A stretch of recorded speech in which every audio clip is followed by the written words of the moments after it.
a seat, let's get cozy. Welcome to the tales where the truth gets nosy. From the sunbird blend, stories dark and deep, Aussie true crime secrets we will keep. Someone holds the key, unlock the night. My co-host focus shining the light. Gather round my friends, let's bust the myth. In the land of crooks and shadows we'll sit. From Irish Jessie, Jody to Crystal's fine. In the heart of the stories, let's free your mind. Mods that keep us laughing, the crew we unite. Chilling with them. We'll unravel the fright. Mrs. T. Rose Red and it's Sharon near. With Kaz Lunch Lady Matt Tracy's voice we hear. Mary Jane Lady and Maggie too. Matt J. Let's spin this world anew. Gather round my friends, let's bust the myth. In the land of crooks and shadows we'll sit. From Irish Jessie, Jody to Crystal's fine. In the heart of the stories, let's free your mind. So take a seat. Write these tales in Aussie true crime. The stories are born.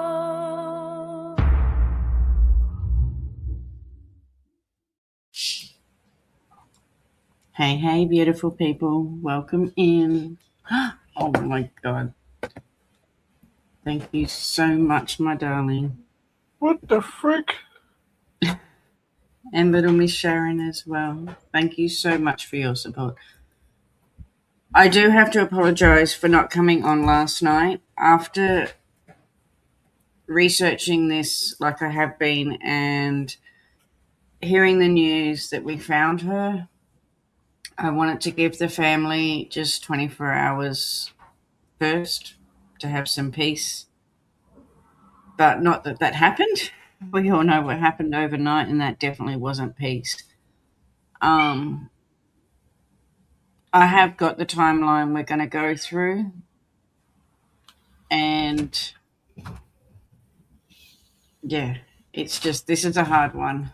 As most of you know, I am Aboriginal, so this one has hit close to home. If anyone needs to step away through this, I understand. The only thing I can say is just hold your little ones close because they're precious. Enjoy every moment you can while you can. Anyway, I'm going to get into this because it is a big presentation. So her name was Sharon, but one of the customs with the Aboriginals is that they don't speak their name after death. So her name was changed to, I think it's pronounced Come In Jai. Some of my pictures still have like a Sharon on it, and tonight I will refer to her as Sharon, but after that, yeah, it's supposed to be done as Come In Jai, is what the families asked for. It's her Aboriginal name. Whoa.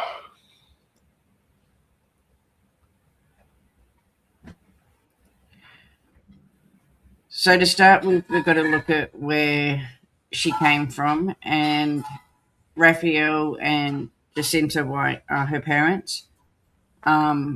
Because they lived on and lived out in Aboriginal camps, do you know what I mean? A lot of there's not a lot of information out there.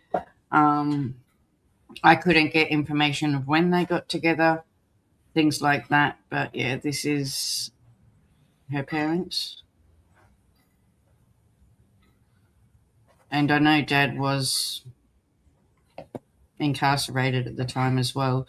So after Sharon was taken, Sharon's devastated mother, Jacinta White, was in the care of the police while her father, Raphael Granites, found out his daughter was missing from within the confines of a prison cell, where he is serving time for assault.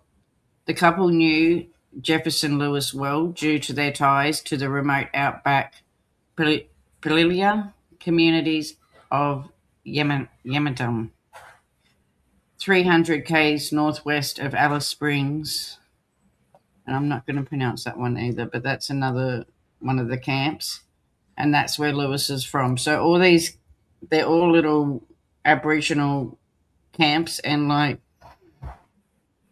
they live the old way, should I say.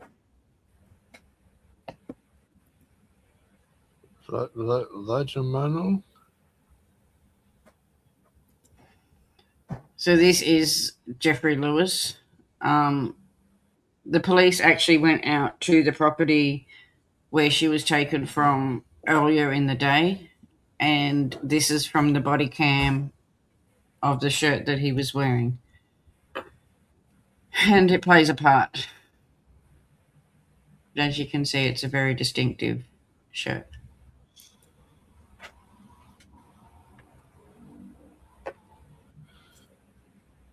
So Alice Springs woman Karen White, who described herself as Jacinta's auntie and Sharon's grandmother, shared pictures of the adorable little girl. Karen said she was in hospital when she found out that Sharon was missing. I am a very unwell woman. I am not feeling well, and I just want my granddaughter back, Karen said. She's only 5 years old. She likes to play on the phone and with all the kids. It is understood that Karen helped raise Jacinta, but it is not her biological mother. Karen is also close to Sharon's father, Raphael, who is in jail. He knows that Sharon is missing already, and friends had been calling him, she said.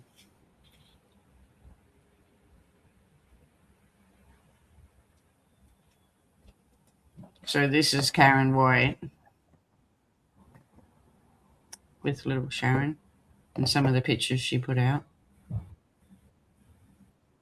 Hi, beautiful Tashi. Welcome in, my darling.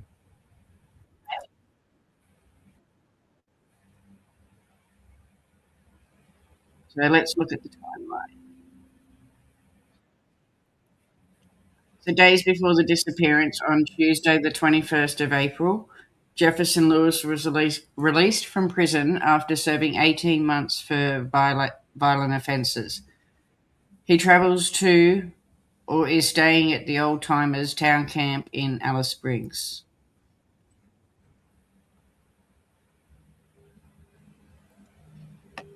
And this is just a map to show like where the camps are from Alice Springs.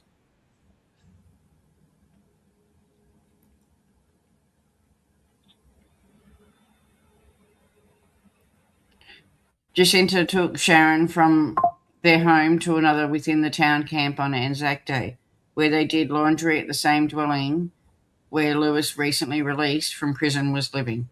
Later that night, Sharon was placed in a bed at the dwelling. A social occasion was underway and that alcohol was involved. They said Lewis was probably under the influence that night.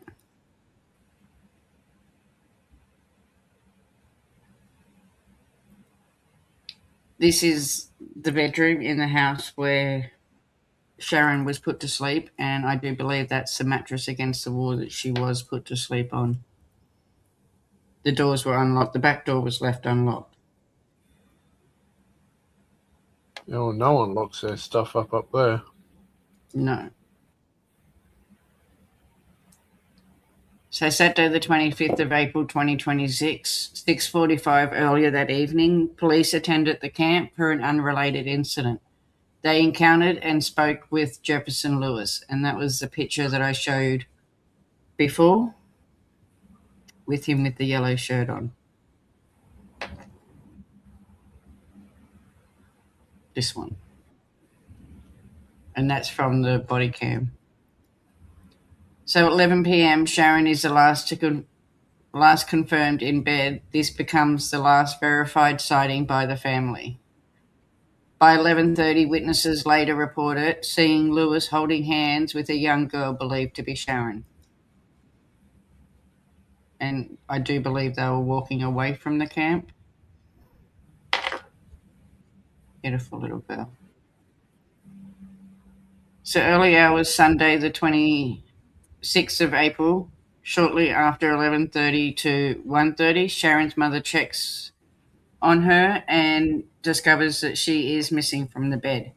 At 1:30, police are officially notified with a missing persons report filed. In the early morning, the police began door knocking and an immediate ground search around the camp.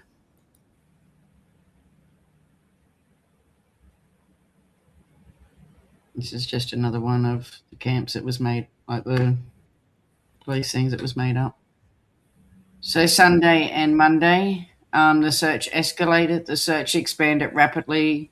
There was air searches, ground searches, scrubland resort sources deployed the helicopters, the heat sensing drones, volunteers, emergency crews.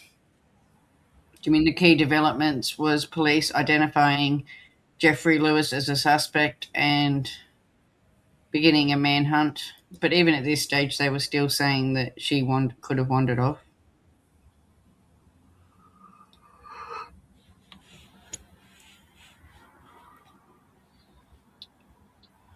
Monday. Sorry, go. Even looking at him, looked like a dirtbag. Yeah. So Monday, 9:30 a.m., the police publicly state that Sharon is believed to have been abducted. Lewis is the primary person of interest. Media reveals that Lewis's background and his long history of violence and multiple prison sentences. He's been in and out of prison for 10 years.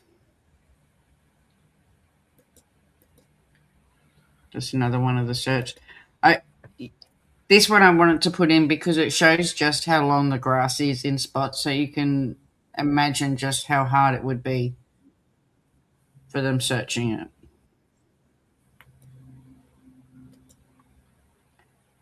So Tuesday and Wednesday, the 28th and 29th, was critical evidence emerges. The search intensifies, hundreds involved, items discovered near a dry riverbank, and it was children's underwear, and I'm trigger warning here, clothing, and a doona cover. Police began forensic testing on these items. No confirmed sightings of Sharon after the disappearance. Authorities warned that time is critical. Survivability. Survivability is closing. The Northern Territory. So this is what they put out on the 28th of April. Police continues the search for 5-year-old Sharon, and we're also continuing our search for the suspect in this matter, Jefferson Lewis, who is 47 years old. We've deployed a lot of resources here to Alice Springs in anticipation of finding the little girl safe. And right now, this remains the number one priority of the Northern Territory Police, is to get Sharon back to her family. Can you tell us about the scale of the investigation so far? The investigation is, we have major crime down here working with the Alice Springs CIB. The Fugitive Task Force is inbound. Is the sound okay? Can you hear it okay? I can.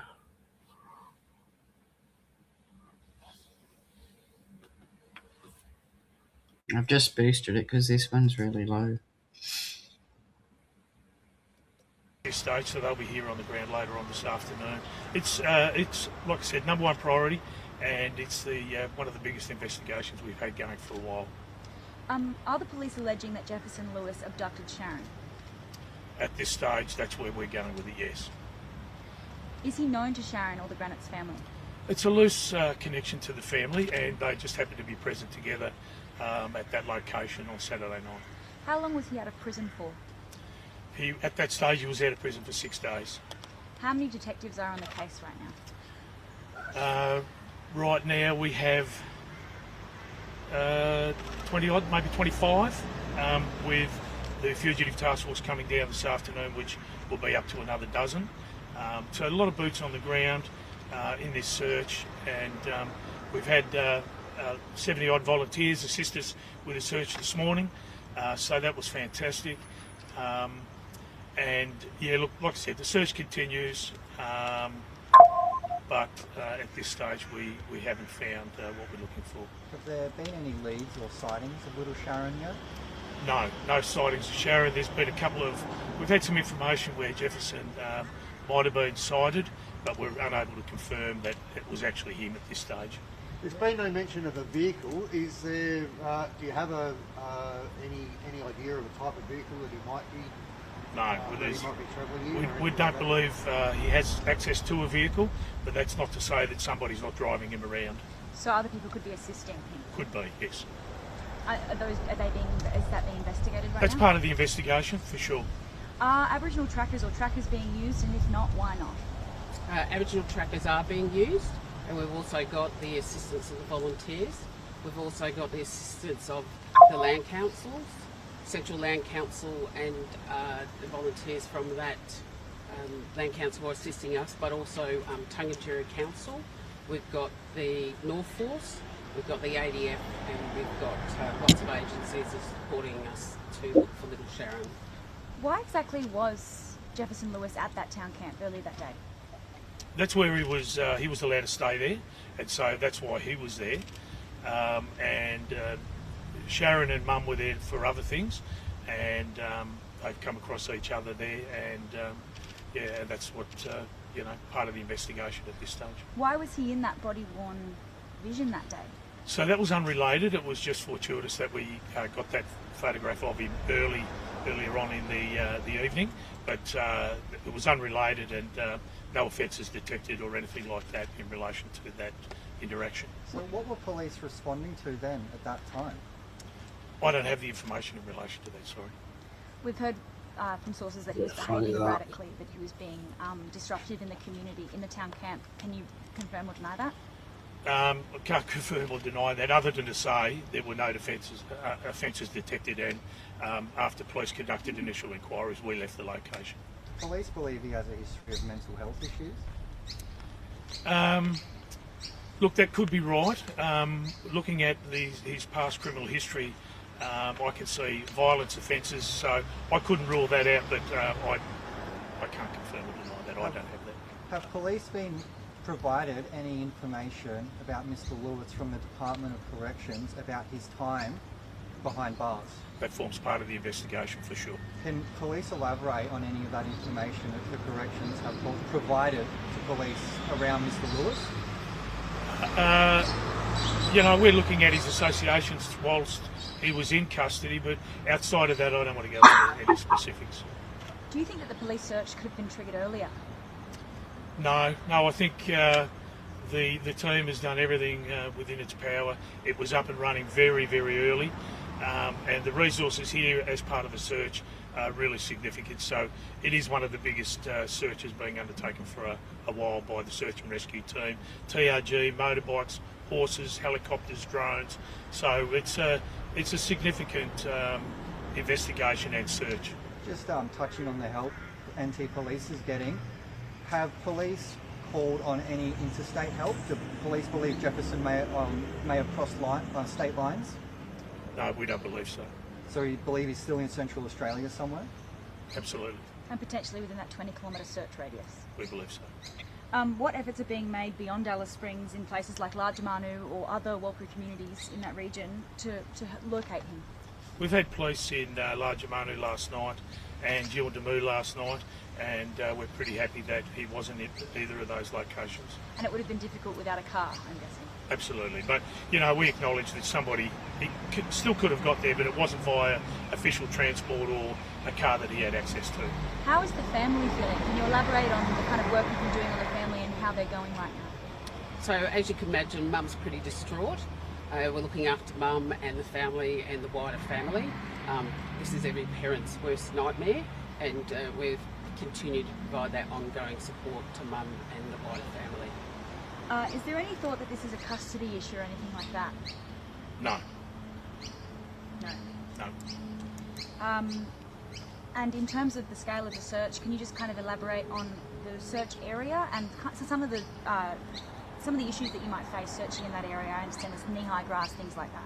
Yeah, for sure. So it's you know, rough terrain, long grass, soft sand. It's quite a large area. Obviously, we have a crime scene that is located. It's really confined, but the search area is much larger, and that's involving all those extra resources around drones, helicopters, ATVs, motorcycles, all those type of things. Do you believe that Sharon is alive? We do, and that's why at this stage our number one mission is to find her safe and well. But as you know, as time goes on, the chances of finding her alive and well reduce. So, hence the amount of resources we have present here in Alice Springs. Behind the camp, there seems to be quite a significant area taped off with police tape. Why is that? Well, that's a crime scene, and we've located items of interest within that area, and that's why it's still being processed by crime scene and under investigation. Can you elaborate on what those items of interest are? No. Just going back to the night in question, what sort of picture have police painted about what's happened on Saturday night prior to little Sharon going missing? Sorry, I don't know where you're going. What do police believe happened in the lead up to little Sharon going missing? Well, we believe Jefferson Lewis has led the little girl away to that crime scene that we have taped off. So, in terms of anything else, the other things that are going on, they remain under investigation. But a lot of the other things that we've located, it's very innocuous, but the actual taking of the child is very specific. If Jefferson Lewis abducted her, do you have a motive? Why has he done it? Yeah, we don't have that at this stage, but that's certainly one of the main points of the investigation. Do you believe alcohol was involved? There was alcohol being consumed at the camp at the time, so he probably was under the influence of alcohol. What were the family doing at the house? Were they homeless? Were they visiting? Were they just passing through? Town camps are very transient places, so could you just kind of elaborate on that? Yeah, absolutely. Sharon's mum was over there to do some washing, and she knew people there, so she was quite welcome in that area. And just going back to Mr. Lewis, I heard he had quite a bit of a history. He spent time in the Barclay work camp. Has this information been provided to police through corrections? Yes, yeah, we have all those details of his incarceration, the last time and other times before that. Is it true that when he was a part of Barclay work camp, he actually wasn't allowed to go into town of Tennant Creek? I don't have any of those details. Has Jefferson Lewis previously had any addiction issues? Yeah, don't have that either. Obviously, he has a long criminal history. That would suggest to me that he could have some of those issues, but I don't have any of those specifics. Do you have any idea of the number of people that were in the home, the residence on the night in question? Yeah, there were several people that we've spoken to that were there having, it was a bit of a party, very social occasion going on. We've spoken to just about all of them, and but this person is the one we want. I mean, that's a bit vague, as a number of people. Can you give us a rough idea? It's sort of 5, 10, 15? I don't have the number. When police were first notified that little Sharon was missing, did they also receive any notification that Mr. Lewis was missing alongside her? Very quickly, yes. Yep. I mean, in terms like how quickly, like same call? I don't know whether it was the same call, but after police got there, the little girl was missing. It was very quickly relayed to us that Jefferson Lewis was also missing, and it was pretty easy to put two and two together. When was the last time he was seen that night? I think he was last seen with the little girl holding hands at around about 11 o'clock at night. Did anyone question why he was holding hands with the little girl? No, look, I don't know. Could you just talk a little bit about the community support that has come forward this morning to kind of help with the volunteer efforts? So the community support has been overwhelming, and we're grateful for that support. But we have enough volunteers and we have enough specialist people on the ground now to assist us. But we are asking people to ring with any information that they may have. Any small bit of information will help us get Sharon home, and to ring 000 or 131 444 or Crime Stoppers 1800 333 000. Are there any cultural sensitivities to keep in mind when reporting on cases like this? Well, we do have access to interpreters in the O call centre, Walkley speakers, so if people want to speak in their first language, that is accessible to people who want to ring in with any information. If you knew that she'd been taken, or that Jefferson had been reported missing very close to the time that she'd been taken, and he'd been seen holding her hand, why did you spend Sunday saying she had potentially wandered off? Yeah, I don't know. I haven't heard that media, but that's certainly not my understanding. My rhetoric is, and at 9 o'clock on Sunday night, we had an internal circular out for his arrest, so I'm not sure what happened earlier. So a warrant is out for Mr. Lewis? No, we don't need a warrant. We have an arrest power for him. Yeah. Have Jefferson Lewis's family been able to assist with any possible known locations from the past for him, and have you searched those? Yes, we are been investigating the links and the connections in the community that the gentleman's got links to, and family members and relations and so forth. So at this stage all those stones have been uncovered, but we encourage people to give us any more information to build a picture so we can find Sharon. And do you believe that he and the young girl may be at another town camp in town? Have you searched other places like that? I mean, we're searching everywhere at the moment. We're not just confining it to the area of the old timers camp. We've got police in other locations, and they're doing investigations, and that's building the picture of where we go to next. Thank you, that's it from me. Has the family given any message that police want to relay? Not at this stage, except that obviously they're very concerned and they want to find Sharon. They're very distressed, and we advise them that we're doing all that we can to find her. Would there be any potential of police and the family fronting media together for an appeal? Mum is quite distressed at this time, so at this stage that's probably not possible, but in the longer term that may be likely. What's the, I guess, just to summarise everything, what's the absolute message the police want to provide to the public right now? Well, our number one, like I said, our number one mission is to find little Sharon safe and well, and we're doing everything within our power. The number one priority is to do that. This is a declared major crime, and as such I've got access to all the resources of the Northern Territory Police. As Leanne said, any sightings, please report them. Anything, you might think it's small, but it might mean something to us, so please make contact. Thanks. Thank you. Thank you. Now, the sad thing is, all this is going to do is reduce the ability for them to be able to buy alcohol yet again. Well, after last night, that was the first thing they did, was close all their bottle shops. But yeah, so that was on the 28th. And then on the 29th, we got another one, because the 28th we left with, there was still hope that they were looking for her. And they were obviously still looking for him. By the 29th, they had found garments down by the dry creek bed. And trigger warning with this one, it was some little girl's underwear, that distinctive yellow shirt that he had on in the body cam, and a quilt. It also had DNA, and it was tested, and the DNA came back to being Sharon's and Jefferson Lewis, I suppose. So then we got this one.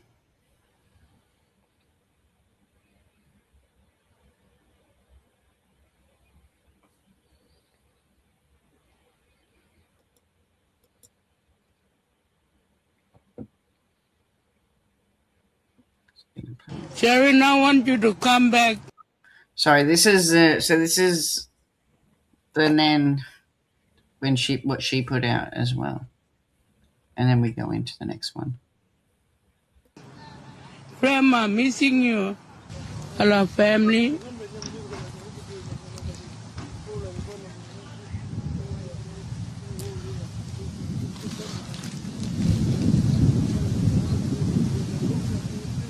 I just want him to put water around me. Pun gua jangan get tani water cendra. He's the healer. He's the king of kings, Lord of lords. Ka water ang pinakanyan. Sharon, I want you to come back. Grandma, missing you. Yandan binawira pa. Come back home na. Yandan binangura ko Sharon. I love you. Family cherry manal everywhere number. We just need water, Jesus Christ. Pungungang ge jambel. Water chinda. Trusty manal ba. Good afternoon. Hi, beautiful Megan. Welcome in. So this is the one that we got on the 29th. Firstly, I would just like to acknowledge and sincerely thank everyone that has come together in the search for Sharon. That includes our police members, specialist units, partner agencies, local land councils, Aboriginal corporations, community leaders, businesses, volunteers and members of the public. The support across Alice Springs and beyond has been significant. People have stepped up, given their time, shared information and worked side by side in what are very challenging conditions. That collective effort is making a real difference. It is genuinely appreciated. I would also like to acknowledge Sharon's immediate and extended family. We feel deeply for them. This is an incredibly distressing time and our thoughts are very much with them. Whilst there is a criminal investigation underway, I want to be clear. Our priority and immediate focus is to find Sharon. Thank you so much, my darling. To that end, we are imploring the entire community, anybody who may have information, no matter how small, that could help us locate Sharon, to contact police on 131 444. If people are more comfortable, interpreters are available and information can be provided anonymously through Crime Stoppers on 1800 333 000. We will follow up every single piece of information that we receive. The smallest detail could be the one that unlocks this investigation. As part of our ongoing inquiries, police are also working urgently to locate Jefferson Lewis. Let me be clear about one thing in relation to that. We believe that there are members of the community that absolutely know where Jefferson Lewis is. What I want to say to you is tell us. Tell us what you know. Tell us where he is. Tell us how to contact him. If you are withholding information because you are frightened, please have confidence that we will treat that information sensitively. For a further update on this investigation, I'll now hand over to the officer leading it, Assistant Commissioner Malley. Good afternoon. Sorry. Yesterday I spoke about the crime scene that we had let me in. at the back of Old Timers Camp. It was on the banks of the Todd River. People would have seen that it was roped off, and I was asked about it yesterday. So basically we've seized a number of items from that crime scene, being a doona cover, the shirt that Jefferson Lewis was wearing, was a distinct yellow one, and we seized a pair of child's underwear from that location. Now those items have now been transported to Darwin and they're undergoing forensic analysis, and I expect to have that back tomorrow. So that's where we're at with the crime scene at the moment. All the crime scenes have been closed at this stage. The searches via foot has been over 5 square kilometres, and via air and other vehicles has been over 80 square kilometres. So there's a lot of people searching. We had 100 plus people this morning, volunteers and police, so we've covered a lot of ground. Where will the search go from here? 100%, Megan. As I said at the start, it just makes you hold your babies just so much more.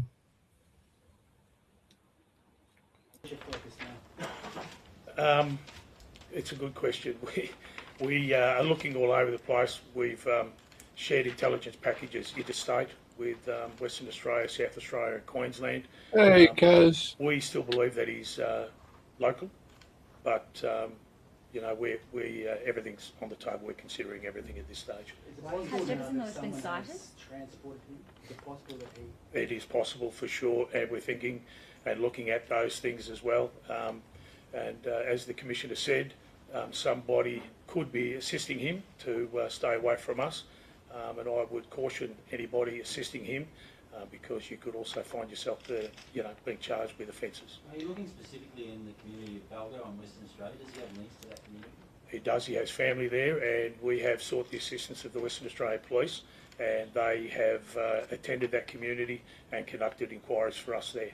Deputy Commissioner, what makes you so confident that they're both still within a 20k radius of Alice Springs or on timers?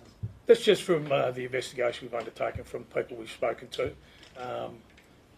We still think he's here. But, like I said, I've been wrong before, and we're considering everything. Is there anything specific that leads you to that? He wasn't wrong. He was still there. Conclusion? Just from the people we've taken statements from. You said yesterday you believe that Sharon is still alive. What makes you believe that? Well, we in missing persons type things, and this isn't a normal one, but we speak to survival experts, and we look at if she was wandering around on her own in the bush, how long she could survive for. We're still within that time frame, but once again, we're considering everything, and she may have come to harm, but we still... I was about to say, I didn't think you were a new member. Yeah, I had to do the same too. think she's alive, and our number one mission is to find her safe and well. You say that you found her underwear as well as other goods. Do you suspect that she then has been sexually assaulted? That's certainly on the table for us. That's under investigation, and like I said, those items have been forensically examined, and we should have those results back tomorrow to maybe confirm or deny that. Has Sharon's family been told about those items, and what's their reaction? Yeah, they know. They knew very early on. Obviously distressed. How are the family doing at the moment? Yeah, the family's going okay. We're looking after them. Our cultural reform people are embedded with the family and taking care of them. But obviously, parents' worst nightmare. We've focused a lot on Mr. Lewis, but what can you tell us about little Sharon? What was she like prior to this going on? Have the family conveyed that to you? Yeah, they have, and she's a very affectionate little girl, loved by her family, and so it's a horrible thing that they're going through at the moment, and we're doing the best we can for them at this stage. Have police confirmed it was Sharon's hand Jefferson Lewis was seen holding at 11 o'clock? Yes, it was. And can you confirm the timeline of events in the hours prior to Sharon's disappearance in terms of what time she was put to bed and whether family discovered her missing at 1:30 a.m. or if they realised she was missing earlier and only called police at 1:30 a.m.? From the information I have, she was put down before 11 o'clock, but I don't have the exact timeline. And yes, last seen, I think 11:30 and found missing 1:30, and that's when the police were called. So if she was put down before 11 o'clock, then she was seen with Jefferson Lewis at around 11 o'clock. Yeah, when I say before 11 o'clock, it could be 10 o'clock. Right. But before 11, I don't know. You presume that, so when he's seen her, when he's been seen with her, that was after she'd been put down to bed? Yes, correct. What are the details of that unrelated incident? Why were police conducting inquiries in that area? We were called to Old Timers Care for a mental health episode, and when police arrived, Mr. Lewis was one of the only people there, and there was nothing going on. So the police made some inquiries, had a look around, and left. But you previously said that Department of Corrections had passed on information to you surrounding Mr. Lewis and that he potentially had a history of mental illness. I said he could have. I wasn't specific on that, but certainly there's been a lot of investigation being conducted at the prison. What is your message to Jefferson Lewis if he's listening to you right now? Hand yourself in, go to the nearest police station, or give us a call and we'll come and grab you. What's the advice to the public if they come across Mr. Lewis? Call us 131 444 or 000 even, for Crime Stoppers 1800 333 000. Like I said, this is the number one priority of the NT Police. We have so much resources on the ground in Alice Springs. We can get to you pretty quick. Is there any danger to the public if people cite Mr. Jefferson? Should they approach him? Or? Shouldn't approach him, no. You could keep him under, keep watching him and give us a call and tell us where he is. Commissioner, when you say people know information about where Mr. Lewis is, who specifically are those people and what do they need to come forward and tell you? Yeah, thanks, Matt. It's very unusual that we've got absolutely no contact, no trace, and no location of Mr. Lewis. So we absolutely firmly believe that there's members of the community that know where he is, where he went, and how to contact him. And we implore those people to come forward and give us that information. Do you believe that Jefferson may have travelled to WA to pursue his wife? All avenues of inquiry are open at the moment, like we said. We've had inquiries conducted at Balgo already, but as Assistant Commissioner said, we've reached out to numerous jurisdictions as well. We're told while Jefferson was at the Barclay work camp, he was one of the few not allowed to go into the community. Why is that? Sorry, I answered that yesterday. That would be one for corrections, and I don't have any specific information on it. Are police still looking for community members to help volunteer their time in the search? Yeah, for sure. There's still going to be searches undertaken. You know, the little girl, like I said, we believe she's still alive, and she could have wandered off from that crime scene. So, yeah, there'll be, I think there was 71 yesterday, over 100 this morning, and I'm not sure what we're looking for tomorrow, but it's an ongoing concern, so we'll be there. If that crime scene was found, why was such a massive search launched on Sunday morning? Well, it was like the what was said in the first media where Superintendent Alderman said she may have wandered away, and so she may have. At that stage, it was very early on in the investigation, and so we consider everything, especially early on. We just don't have specifics. Is it the assumption of police that he obviously has taken her, but then they've parted ways at some point? It could have happened. We're not 100% sure.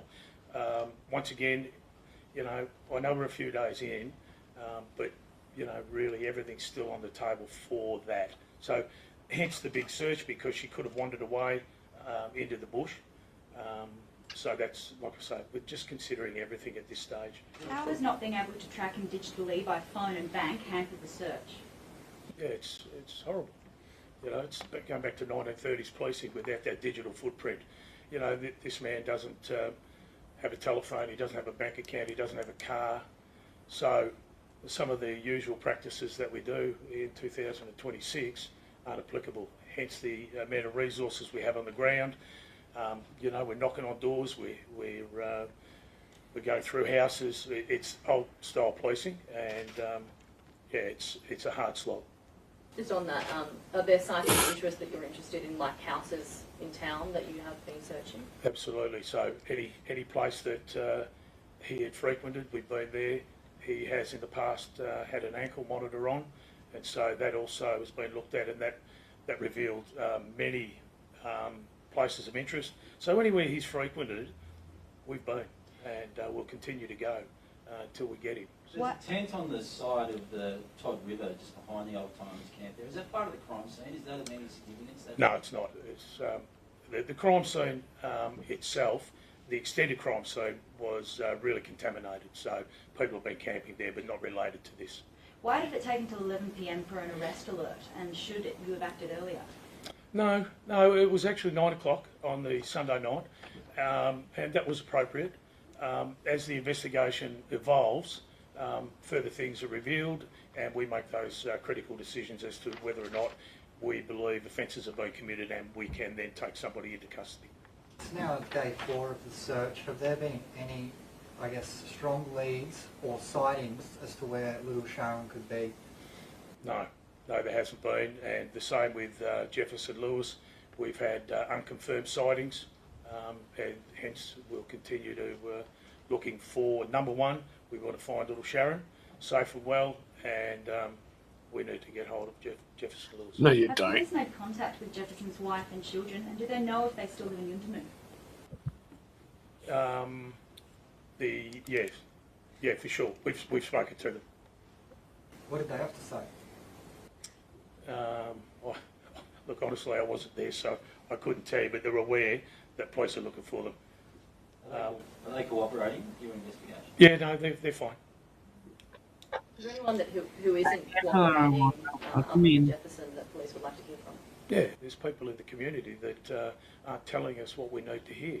So it's really frustrating when we believe that there's some serious offences have been committed, and people are withholding that information from the police. So yeah, absolutely. For the search to have gone on this long, do you think that Jefferson is being helped? Yeah, I think he's been helped for sure. Absolutely is, and I caution anybody giving him a hand, because you know, when we do get him, and it's only a matter of time, you know, you might be in strife as well. Sorry, those people that are withholding it, that you believe are withholding information, how are they related to Jefferson? Well, I'm not talking in specific people, but I believe there are people out there giving him a hand, and that's why we haven't got him yet. Just on the search front, how difficult is the terrain for the search parties? Yeah, it's pretty difficult. It's long grass, soft sand, rocks, large trees. It's really overgrown, so it's a tough slog out there for the people searching, and like I said, it's a hard slog for the investigators, because we are without the digital footprint that we normally use when we're looking for people. Just clarifying, when was her underwear and his shirt found? On Sunday? Yes. And we've got a lot of volunteers helping out. Resources have come down from Darwin to help in this search. NT Police going to request any interstate expertise to assist them in either the search or this investigation to find Mr. Lewis? Well, you know, like, we have engaged the WA Police to assist us in Pelgo, and we're keeping our minds open in relation to Queensland and South Australia as well, just to cover all the bases.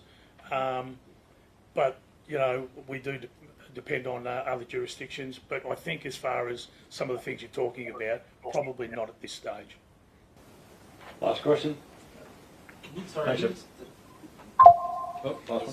might have said this already, but where exactly did you find those items? Was it in that Todd riverbank? Yeah, it was on the riverbank at the back of the camp, so pretty close by. Sorry, I do have one more. I'm really sorry. Clarifying, because it's possible to survive this long in the bush, so you still believe she's alive? I think we're right on the threshold of that if she's wandered away, hence the urgency. But, you know, like I said yesterday, as time goes on, the chances of finding little Sharon alive or well reduce. Because there hasn't been much evidence to show that she is alive. Correct. Thanks, everyone. Thank you. That dude's a joke. They're using the excuse that the reason why they're struggling is because of no digital footprint and the policing's got to change. What a joke. Well, as Megan said too, it's just surprising that the Aboriginal trackers didn't help find more quicker. So Thursday the 30th of April was a tragic discovery late morning and midday. It did come out, well, I know in Queensland it was about 3 o'clock that it came out that they had found her. Search teams located a body 5 kilometres south of the Old Timers camp, and police confirmed that the body believed to be Sharon's, and the family was notified immediately. I know when I got home from picking up the grandchildren and my daughter told me, it hit me like a ton of bricks.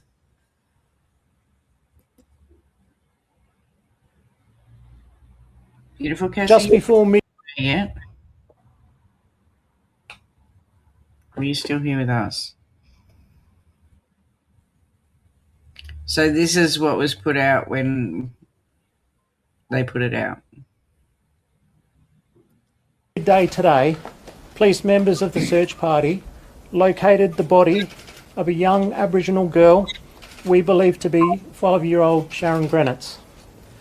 The body was found about 5 kilometres south of the crime scene at Old Timers Camp. This is an incredibly distressing development.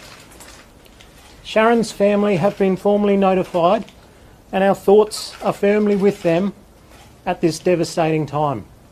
This is devastating news, not only for Sharon's family, but also the first responders, the Alice Springs community, and all of those around Australia who have been worrying for Sharon. The focus right now is to locate Jefferson Lewis. It is our sole job in this investigation right now. So I say to the family of Jefferson Lewis that we believe he's murdered this child. Do not assist him. Get him to the police station and we'll look after him. And I say to Jefferson Lewis, we're coming for you. The message from...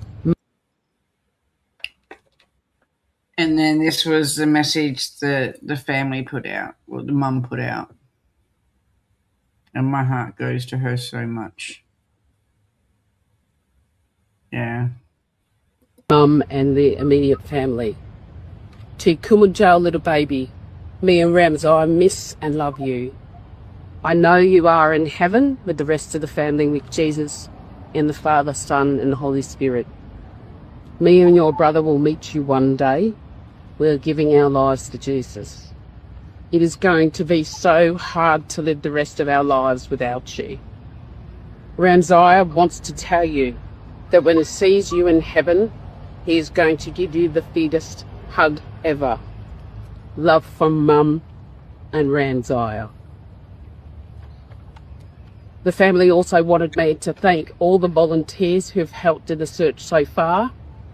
Everyone that has come from interstate, police resources, land councils, and everyone else that has turned up every day to look for Kumajal, little baby. She wants me to pass on your thanks for everything that everybody has done so far to find her little girl. So Thursday, the 30th of April, in the afternoon and the evening, the manhunt intensified. Police escalated efforts to locate Lewis, who has no phone, no bank account, and minimal traceabilities. The community tension rised dramatically. And this is where I change. Like, I understand what's going on. I really do. When you're in community camps like this, the Aboriginals want to deal with it their way. And that's the old way, the law. Do you know what I mean? The law of the land, I suppose you could call it. The police have... Yeah. The police have a line. They have to do it by the Commonwealth law, and their law is to protect. As I said, for me, it hit me so hard, I just had to take time to sit back and breathe because my heart was going for this poor baby.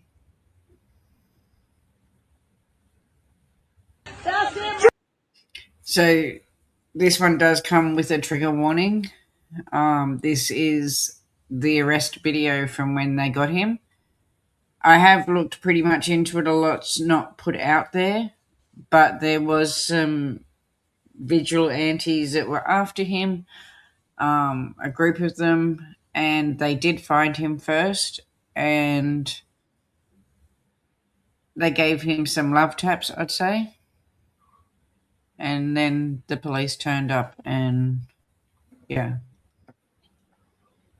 There is one out there that goes for about 3 minutes. This is not that one, but just, trigger warnings for it. Thanks, little Miss Sharon. Oh, fuck.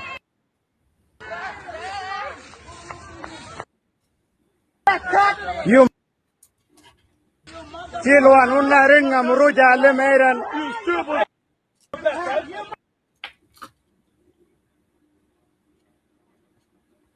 Hadi tajula nanga. Siya you saying na dia.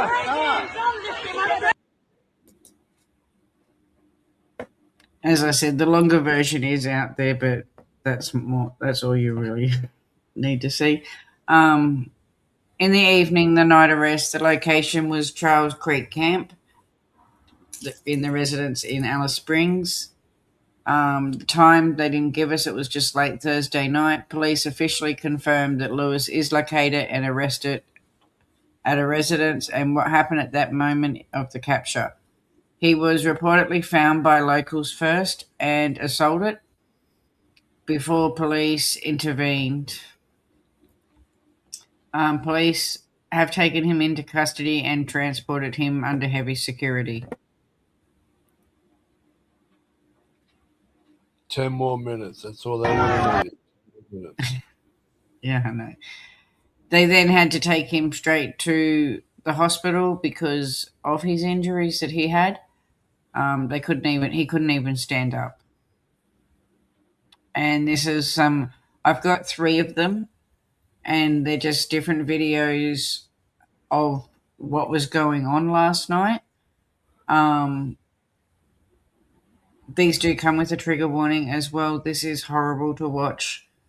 Holy cow, guys. There is a lot of people hurting. Oh my God, Kaz, thank you so much. I love you, girl. So yeah, there's a lot of people hurting. It's not excuses for this, do you know what I mean? There's also a lot of people that had things damaged last night that didn't deserve it either. And staff in this hospital that would have been put in danger. There was a pregnant lady that couldn't get into the hospital last night because of this. It's just sad.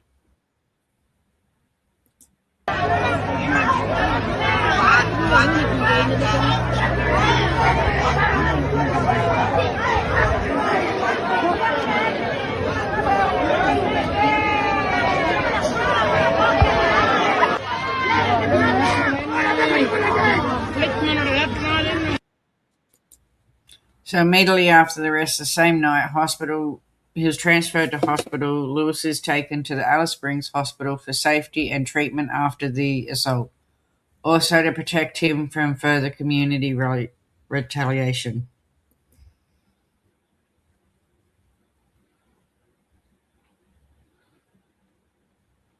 Hey guys, we're gonna set it on fire. This is fucking Alice Springs.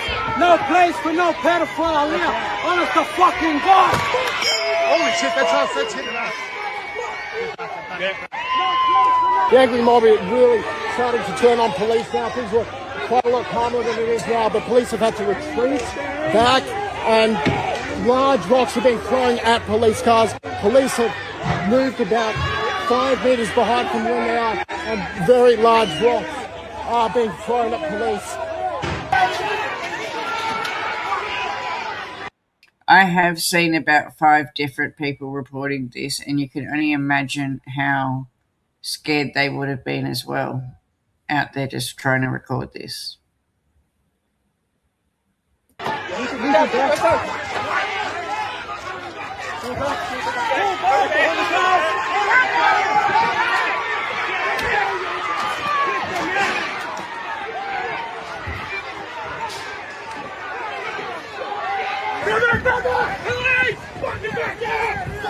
up now! Get the car! Get the car! Get the car, move the car!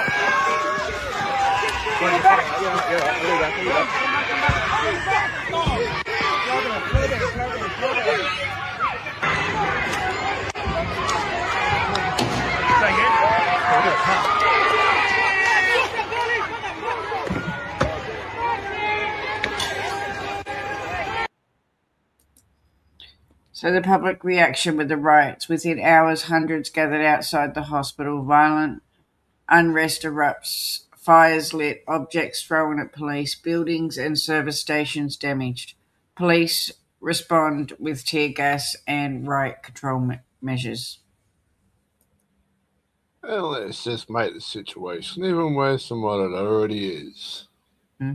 But the thing is, this is not what the family asked for. The family came out thanking everyone, and they're in mourning. Do you know what I mean? This is where we need the same rules as what they've got over in the US. The police stay out of their Indigenous people's land and let them deal with crimes their way. If they'd stayed out of there, they would have done the blackfella justice, and none of this would have happened, and everyone would be able to go about their business still. Yeah, but they can't because they've signed an oath against the Commonwealth law that they're there to protect. That's why they had to step in and protect him. It's where the government needs to put their finger out. They said they're handing their land back. It should be handed back, and they should stay out. That's just my police are now firing what appear to be beanbag rounds at the crowd. It's chaotic scenes here at the Alice Springs Hospital. Police currently. So by this time, this was about 4 o'clock this morning, this one. We have riot shields. Tear gas is being deployed. I've been tear gassed myself multiple times. Sizable crowd has gathered. Now they seem to be dispersing. However, we'll see as the night goes on. More to come. There's children in the crowd. That's what's... Very chaotic scenes here. Very angry crowd.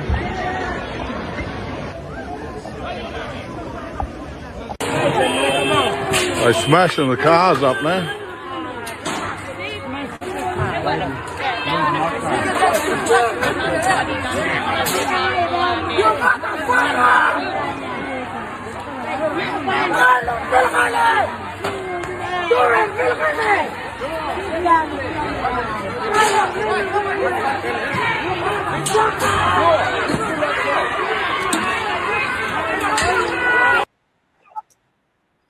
So this is just some pictures of the fires that they were starting on in the police car. No, there is no need for it. Back in the day, they would have dealt with it. Yeah. This is just sad. This made me cry this morning.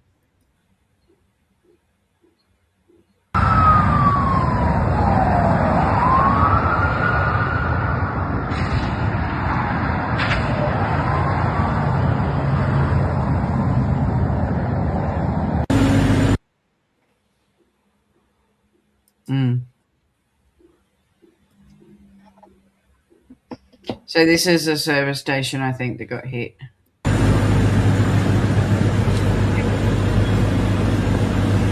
This service station was straight across the road from where the hospital was. So they went from the hospital over to the service station.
the Aboriginal, aren't they?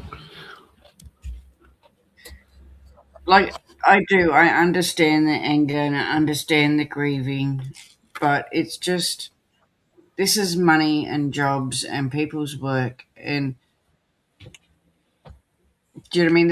It wasn't just the service station, it's the staff at the hospital, it was the police. They're just going and doing their job.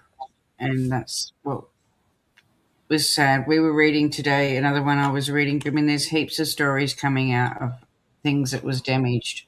One person's house was ran through and just destroyed by these people. People at the Coles, their cars were destroyed completely. It's just terrible. There was no need.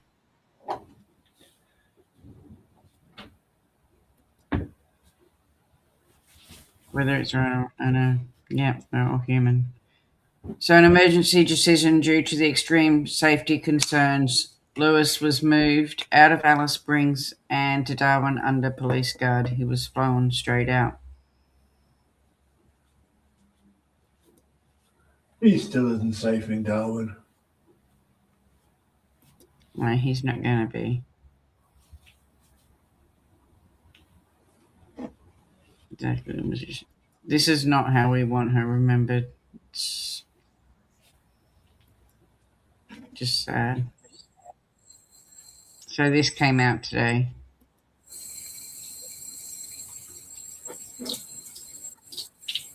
Why have we got no noise? Hang on.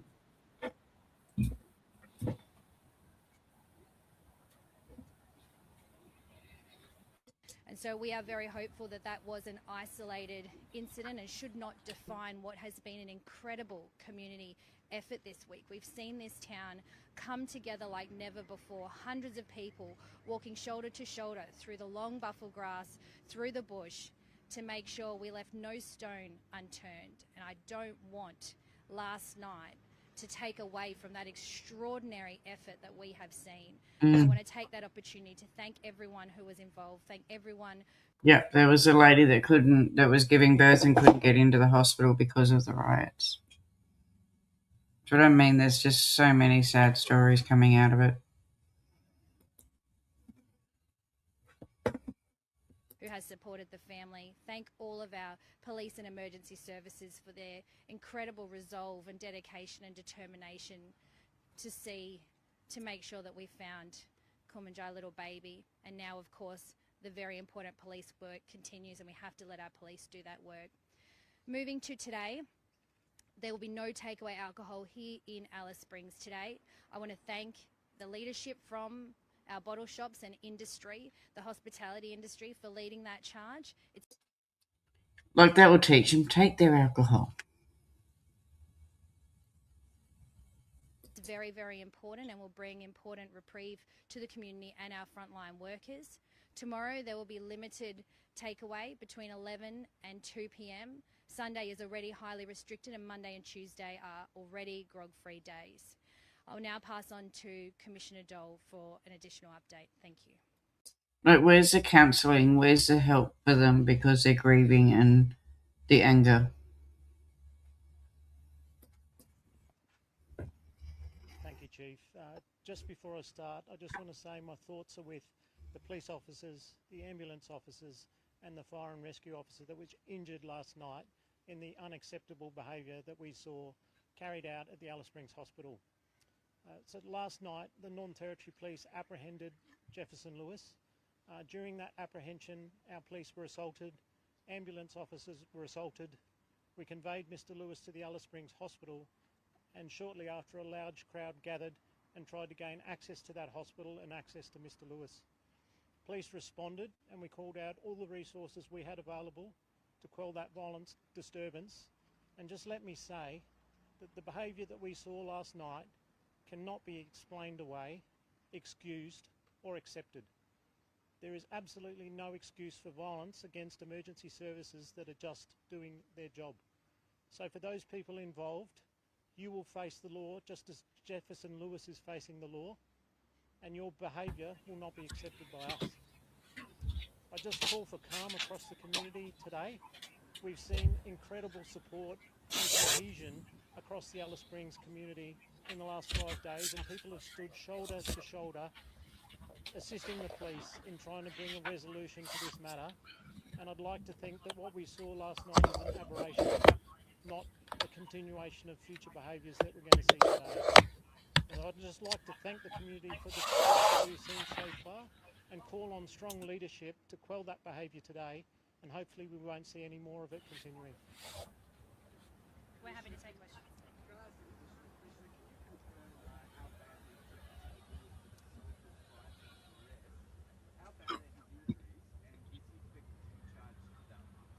So Mr. Lewis was subject to a sustained attack. He did receive treatment at the Alice Springs Hospital. At the time of his apprehension by us, he was unconscious and he was in the process of being treated by St John's Ambulance when they were set upon, as were the police. 100%. He's been given a fit for custody, has been released from Northern Territory Health, and he's with the Northern Territory Police in our custody. So his injuries aren't significant enough to keep him in hospital. As well as the people that attacked emergency services, will the vigilantes that attacked Jefferson Lewis face repercussions, face charges as well? Yes, they will, and this is what's concerning to the police, because our resources for 5 days now have been stretched, working 24 hours a day to bring resolution to this, and now to divert those resources to having to investigate senseless violence against emergency services is just something that isn't required. Can you tell us how many emergency services personnel were injured last night and how bad the injuries are? Yeah, so there was a number of police that were injured at the hospital. The police officer that responded to the assault and the arrest of Jefferson Lewis had to be treated and received stitches for a head wound. A Northern Territory Fire and Rescue officer received a significant facial injury and had to be treated at the hospital, and several ambulance officers were also attacked and received soft tissue injuries as a result of that violence. What about any rioters? Were there any injuries there or any arrests so far? There was one arrest of a female that was attempting to set fire to one of our police traffic sedans. She's in custody at the moment and is being investigated for attempted arson, and I don't have any details on injuries to any of the people engaging in conduct. So our specialist TRG capability was present. We used less than lethal munitions and chemical munitions against the crowd. And did you lose? How many vehicles were there? We lost one police vehicle. We had 3 or 4 police vehicles significantly damaged. 4 of the 5 ambulances available in Alice Springs were taken out of action and damaged, and fire and rescue vehicles were also damaged. It seemed that part of the trigger point for this was a call for traditional payback. How are you handling those calls for traditional payback? Well, there's one law, Matt, and that one law applies to everybody, including the people that were involved in the violence last night. Now, Mr. Lewis is in police custody. There will be a prosecution commenced, and the court case will proceed. So I'm telling the community that that's what's going to occur, and that's what needs to be accepted by the community. Do you expect further arrests will be made throughout the day? Yes, I do believe there will be further arrests made today as we identify those behaving in that conduct last night.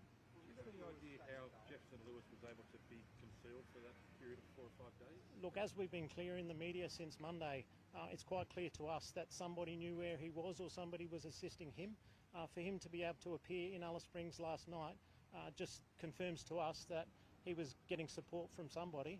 My message to those people is look out, because we're coming for you as well. Do police think it's too dangerous for Jefferson Lewis to walk over to Alice Springs given last night's event? He was removed last night for safety concerns for himself and emergency services workers. We'll have to do those assessments later. He's now in police custody, and I don't envisage that he's going to be out anytime soon. Can you explain a bit more about the circumstances where he was found? So my briefing is that he presented himself to one of the town camps in Alice Springs last night. As a result of presenting himself, members of that town camp decided to inflict vigilante justice upon Jefferson, and we received numerous phone calls saying he was in the process of being assaulted. We responded very quickly and we stopped that from continuing. Last questions, please. They shouldn't have stopped it. As you would expect, they're still devastated. I mean, yesterday was the worst case scenario. Nobody wanted that outcome, and obviously we've wrapped around them and we're continuing to support them through the rest of the process. Can I ask the Chief a couple of questions, if that's right? Chief Minister, are you seeking any kind of federal In respect to what, Matt? In respect to the safety concerns around town, is there any call for assistance for NT Police? And we want Territorians, particularly here in Alice Springs, to be really confident in the response and capability of our Northern Territory Police Force. They have this matter well at hand and are well resourced. We have more police coming down from Darwin today, but our team on the ground here are exceptional. They are all local people invested heart and soul into this town, and you can see by the response they've provided this week just how dedicated they are. We've had police not wanting to go home shift after shift, and we're managing that fatigue because it's important we look after our people. But our people are fighting for this town as well, and they want to be involved, and so I think you can have great confidence that you will see here in Alice Springs high visibility policing right throughout the weekend, and that the matter is at hand. What was the status of the bottle shops yesterday? Were they open still, or? I believe yesterday was normal business. Yes. Is there a reason they weren't shut? Well, it was a day like any other day. Yesterday was Thursday, and shops are open on Thursday. He was arrested around like 9:30 at night though, and the body was found at midday. Was there a moment there that could have been like a chance to maybe crack down on this and maybe stop the riots in their tracks? Well, I don't know that we're necessarily making links around the events last night with bottle shops being open. I don't think that's, I mean, I'm happy to hand over to the Commissioner.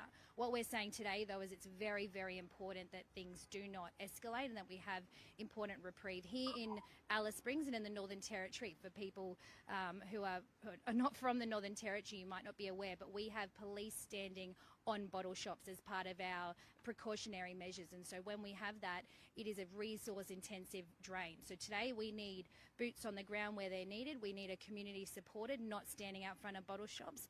Our licensees have completely shown leadership in this space and recognise they want police where community wants police, and that's in community, not on bottle shops. Thank you. Great, thank you. Thank you.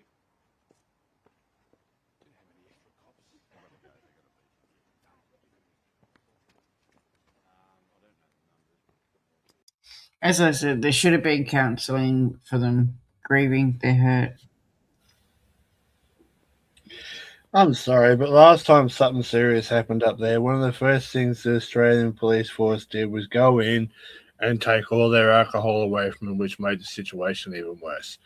Now, the Australian government should have learned way back in, I don't remember how many years ago, but As you can see, they went up there and they tried to do the right thing by the Aboriginal people and give them more housing and stuff, and the Aboriginals didn't want it, and they ended up getting trashed. So they should have learned from back then that when things happen, they stay out and leave the Aboriginal people to deal with the Aboriginal people. Well, after this and how the Aboriginals reacted against this criminal in and out of jail for 10 years, I hope others learn from this. The pedophile is not tolerated in any race. No, it's not. And that's the thing. How they're reacting is because of where it is. But this, it doesn't matter what colour you are. This is a baby. Do you know what I mean? She was 5 years old. there is. I'm going to turn it down a bit. Some of these are really loud, some of them are soft, so I'm trying to get them to work. A mammoth clean-up ahead here. This petrol station has just been declared a crime scene. So this is the one that we were looking at earlier when we were inside. This is just a report from today. It's directly opposite Alice Springs Hospital, where more than 400 people gathered last night and violence erupted. It comes after police arrested 47-year-old Jefferson Lewis. He is the man suspected of abducting and murdering a little girl here in Alice Springs. Police finding her body just yesterday. There is absolutely no excuse for violence against emergency services that are just doing their job. So for those people involved, you will face the law just as Jefferson Lewis is facing the law, and your behaviour will not be accepted by us. I just call for calm across the community today, and I'd like to think that what we saw last night is an aberration, not a continuation of future behaviours that we're going to see today.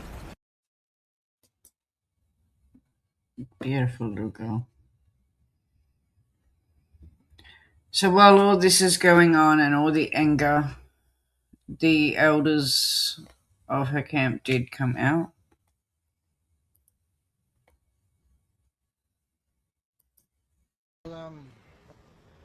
first of all, I'd like to I'm just going to turn this one back acknowledge again. the family for their loss. And It's not a very good recording. certainly it's Hear 'em. good that these leaders who I constantly work with and regularly work with around men's behaviour and to sort of prevent these sorts of things from issue, to turn on the light about thinking when we become angry and not carrying out violence. And I think that as a community of Alice Springs, we all live here, and what took place yesterday was a incident of anger that turned into violence, that had no thinking about the consequence. And so we don't condone people from being angry. That's what these sorts of incidents happened. And all week, the community of Alice Springs come together, service providers, business owners, searching for a little lady, a little baby that was taken by a monster. And that hard work was undone last night by some people who were very angry with the systems, the same systems that create safety and less harm, keeping people safe in Alice Springs. Now, through that incident, we had police cars being damaged and ambulances car being damaged.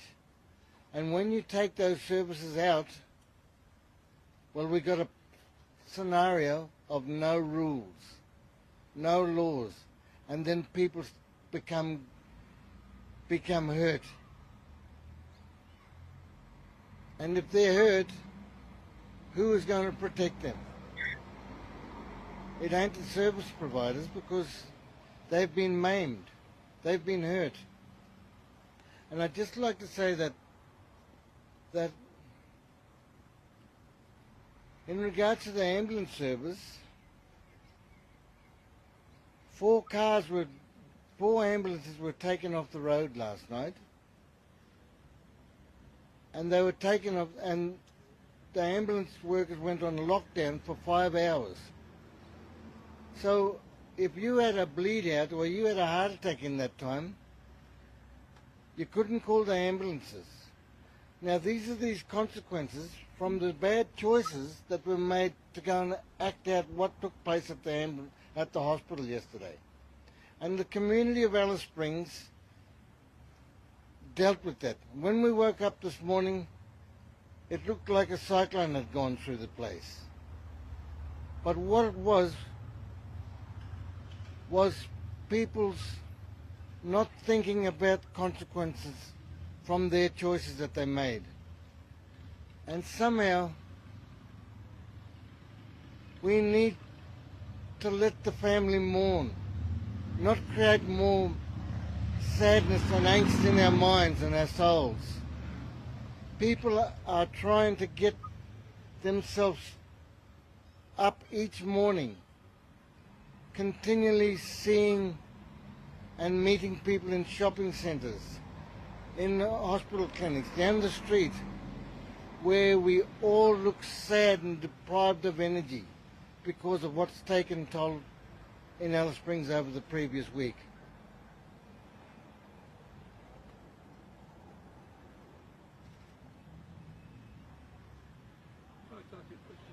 Yeah. 20 years since the sacred report in relation to the incident that happened on the weekend.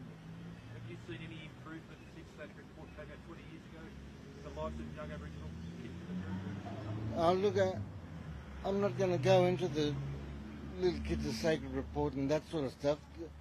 The situation is this here right now. And whether that has impacted on what's happened on this incident on the weekend, I can't comment on it because that's not where my mind is focused. But there was an incident that took place last week in the place where we live, where we come and shop, where we enjoy our town, and we enjoy the services that Alice Springs provides, and that we've been robbed of that for this week. But also there's a family that's been robbed of a member of that belonged to them, and that causes sadness and anger, and it's been acted out in the form of violence. Michael, last night there was calls for traditional payback. What's your message there to families around that? What they're calling for, considering what police are saying as well.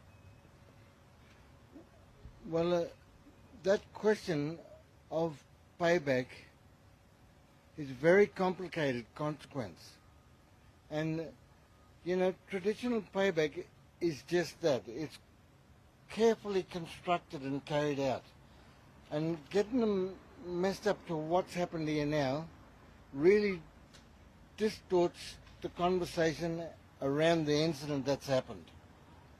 And I think that bringing the word payback into this scenario just fuels violence.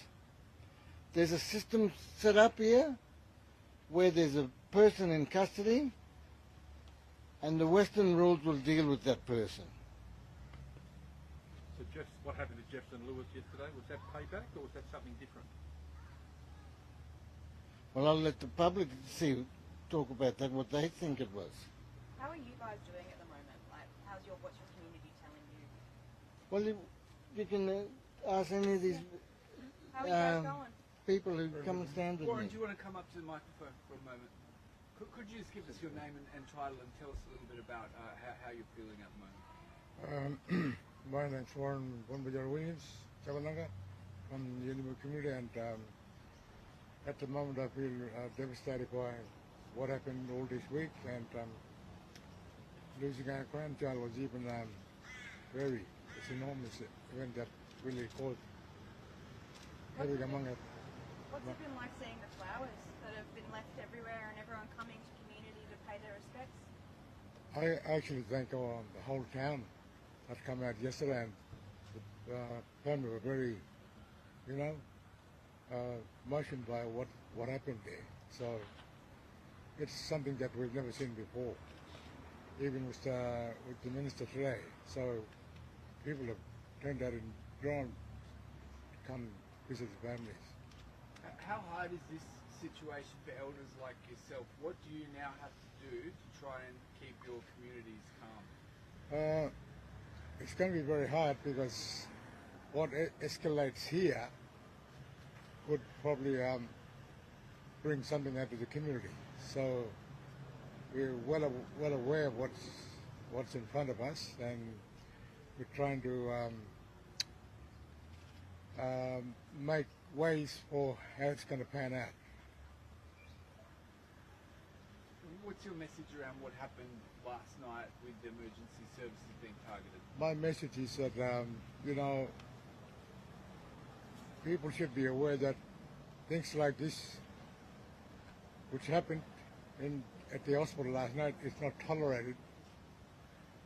The behavior is very severe, and so therefore, police are here to protect people, and we've got to go by that rule. And a message to women as well that, when you're in town or coming into town to do shopping, be aware that you've got children around you, and, keep an eye out all the time. Otherwise, you never know what's prowling around you. So, Michael, can I just ask you really quickly how it feels to see, I guess, the balance of the good and the bad? Like, we've had that awful night last night, but the flowers and the people reaching out and the businesses that have chipped in over the last few days, what do you think it says about Alice overall? I think it just shows that with all the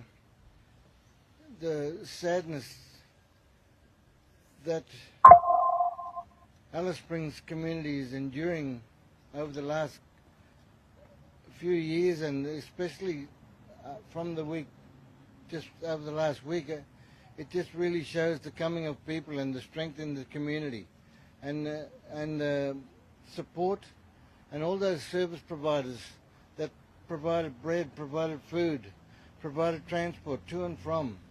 They should all be congratulated and really recognised for the hard work they do to keep the strength of Alice Springs people maintained going forward.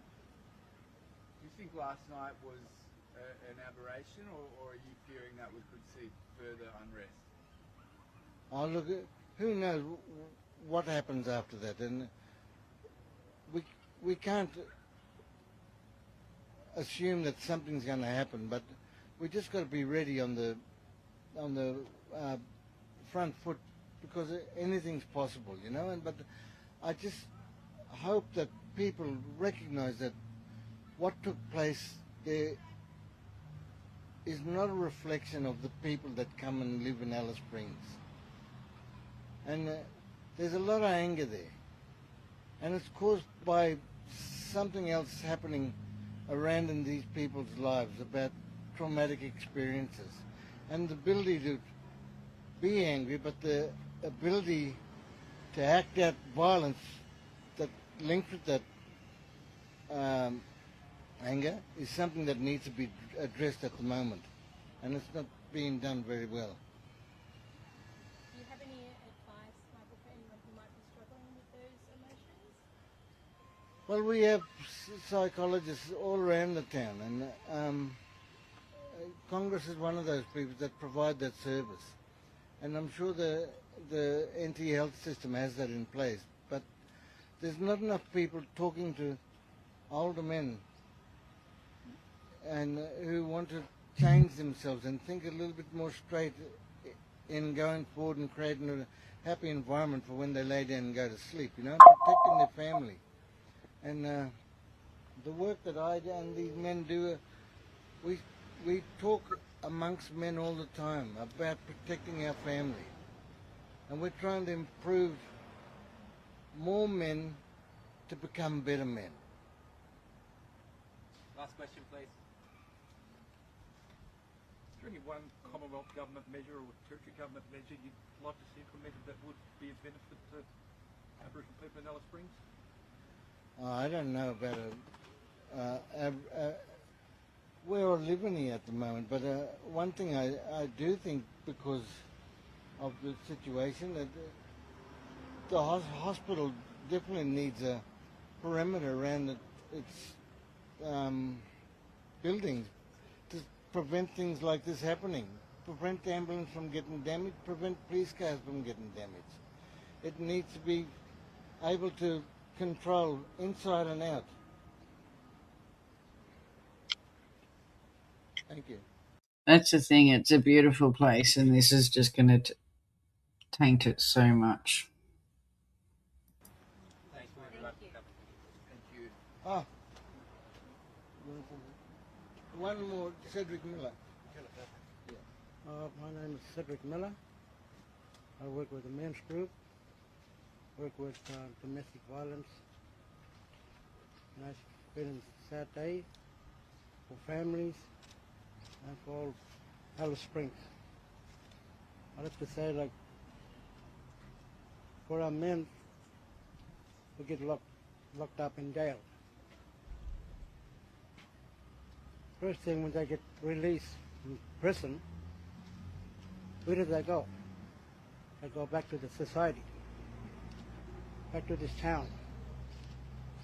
We'd like to see this government changing things. Prison rules, when you come out of prison, you got to go straight back to your community, to your family, to your country, not back in town. That's when we see change. It's never changed. Really, this town needs to be safe all the time for our young kids, and our kids like going to school, and we'd like to have police force to still look after us, and an ambulance for our sick oldest our peoples, you know, they're doing good service. That's why the government got to start looking at us and start, you know, this is not going to happen all the time. It's got to change. Cedric, do you think that Jefferson Lewis fell through the gaps by being released with no conditions? Yes, that's because you know, when you get released from prison, there's no help. You're just there doing your time. Where do you go from after that? You know, there's nowhere to go. That's the community where you come from. That's where you should. That's where it cut off.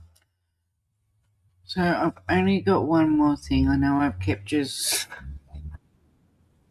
So I've made a little video for her.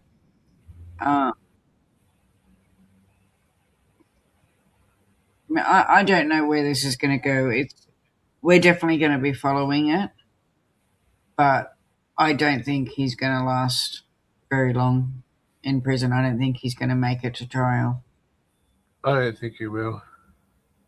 But if he does, we will be there and we will be following it all the way. He's going to get messed up. Yeah. I am working on another case. I know it's been ages since I've been here, but I am coming back. I've been working a lot on Leanne Holland's case. It's been reopened and a new inquest done on it. And it's only actually about 20 minutes from where we live. So we can actually go and have a look at some of the sites for you, film some of it, and everything. So, yeah, we are going to start doing a big deep dive on that case. I've got one more little memorial video I'm going to play, and then we're going to end it out. Thank you so much, everyone, for coming and listening. I do know how hard this case is. Just pray. Pray for peace, because at the moment that's what Australia needs. But I'll play this and then I'll end it out. Thank you so much, everyone. Cheers for coming, everyone.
She's so beautiful. Little Miss Sharon, there was an update the other day. They did go to court, but it just got adjourned again. I am still following that one up, but yeah. Anyway, thank you all. Love you all. Bye. See you next time. Cheers, everyone.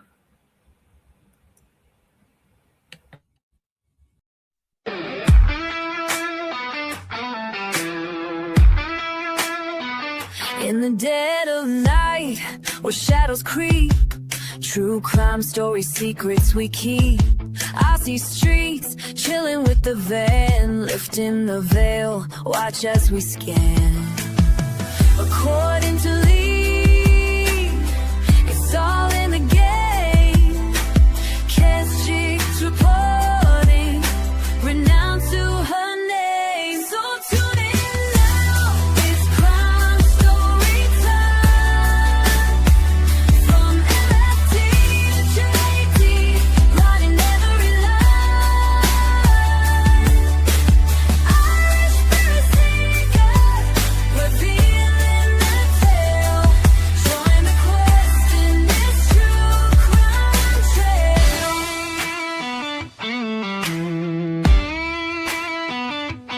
Cold case and mysteries, what lies beneath. Little Miss Sharon whispers through the streets. Maggie and her crew, they're on the scene, tracking every clue like it's a movie screen.